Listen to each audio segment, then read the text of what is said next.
I appreciate the opportunity to come before you in this hearing. It's been just a little less than half a year since I served on this committee, and I already feel nostalgic in terms of coming back, and I appreciate the invitation to be here with you today.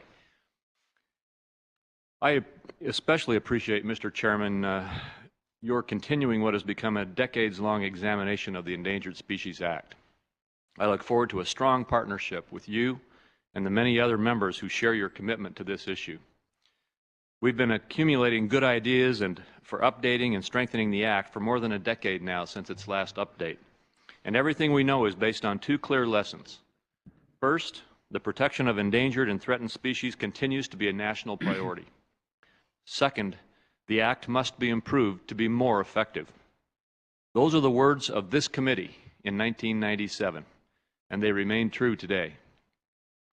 These words gained new immediacy last month from the rediscovery of the ivory-billed woodpecker in Arkansas, as the chairman has just mentioned.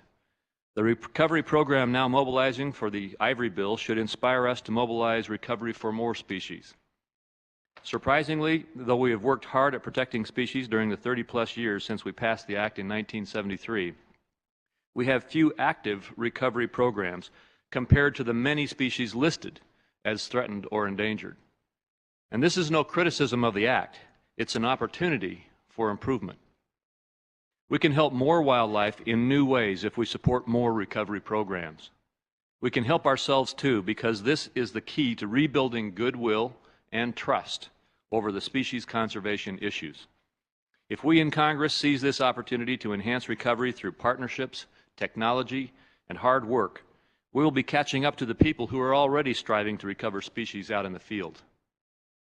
As the people behind success stories like the Black Bear Conservation Committee in Louisiana and the Whooping Crane Eastern Partnership in Wisconsin have struggled to make the Act work, Congress has remained in a meaningless and destructive argument about whether the Act is broken. This is a demonstration of gridlock.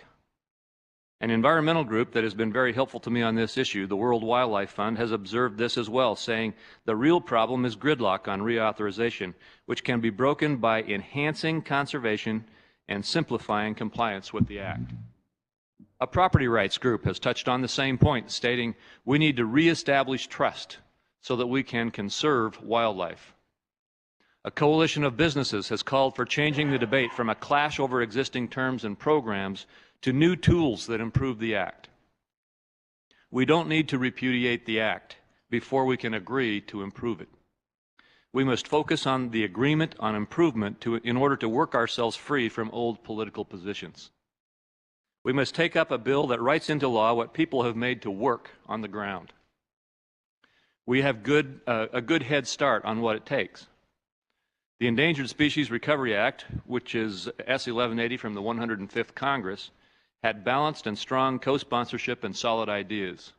Chairman Chafee has already referred to the fact that his father, John Chafee, co-sponsored this bill. My friend and predecessor in the Senate, Dirk Kempthorne, was the chairman of this committee when that bill was written. They joined with Senators Baucus and Reed, mutual friends of yours and mine, and earned a strong vote in this committee. The 109th Congress should honor their work with its own commitment to the motto of those years, making allies out of adversaries.